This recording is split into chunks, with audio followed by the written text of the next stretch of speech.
Hi, it's Micah with Temperature Pros. Today we're going to talk about utility energy savings. Stay tuned.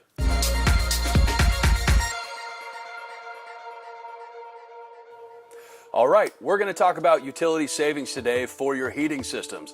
There are a lot of utilities in our area here.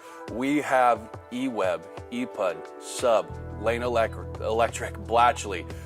There's many utilities. Most people don't always know that there are opportunities for cash rebates or loans and other incentives to help you save money for your home. Whether you're purchasing a new system or simply thinking about, making some upgrades for the future, looking at your utilities website is going to give you valuable information and is going to tell you the potential of energy savings based on your current system. So, if you have an electric ceiling heat home, I would highly encourage you to contact your utility. There's definitely opportunities for zero interest loans through almost every utility provider except for a small few. Zero interest loans are great because they allow you as a consumer to not spend all your cash but start saving money month to month by updating your heating system so that now the money that you spend towards your loan is not being spent towards your heat. And pretty soon you're going to pay off that new heating system and be so happy that you've now got both heating and air conditioning.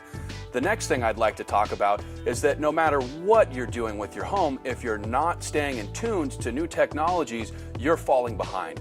There are incentives for replacing thermostats on existing homes. If you have Pacific Power, for instance, they work with the Energy Trust. The Energy Trust of Oregon is a great nonprofit that puts incentives into customers' hands. So if you're thinking about buying a smart thermostat, you may want to take a look. There might be an opportunity for you to save money on that thermostat through the utility, and then from there see further savings because of that thermostat purchase.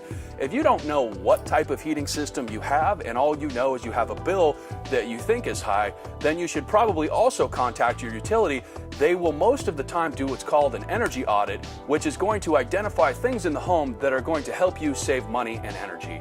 Most people don't know that there are weatherization techniques that we can utilize or upgrading insulation or windows that are going to be incentivized through those same utilities. So even if you're not necessarily looking at your heating system specifically, there are going to be things that are going to directly affect your heating system because you may not have the most updated insulation or windows or weatherization. Thanks for watching our video on utility savings. If you liked the video, hit the like below. If you have a question or a comment, leave it in the comment section. We have our link below as well. If you need help from the Temperature Pros, go with the pros who know.